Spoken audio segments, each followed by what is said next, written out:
actually quite a good metaphor for it, because they need to find some force, some strength, some power, as they are being outgunned in every aspect, particularly by Belinda Barasa, who is having match point Kenya, and is the captain, Sunday, egged on by the bench behind her and her 5 teammates in front of her, serving for the match, and she's won it with an ace!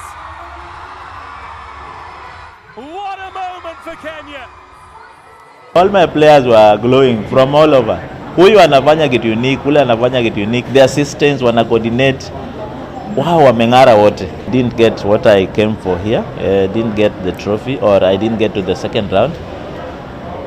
But we have a team that we are building for the 2028 Olympics, and the team is just here. We just need more friendlies, more exposures.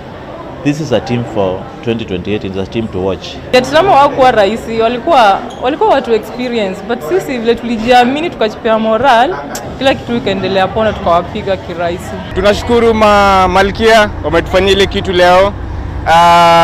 Na tunaomba maybe next time wataendelea ku raise our flag high. Na Malkia hamjatuangusha. Tumefurahia sana. Wakati mlianza na Germany, we were here, we were cheering you.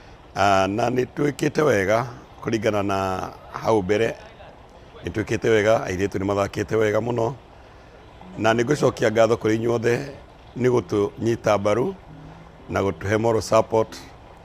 Nitucoketie ngatho muno. Victory for Kenya, what a performance!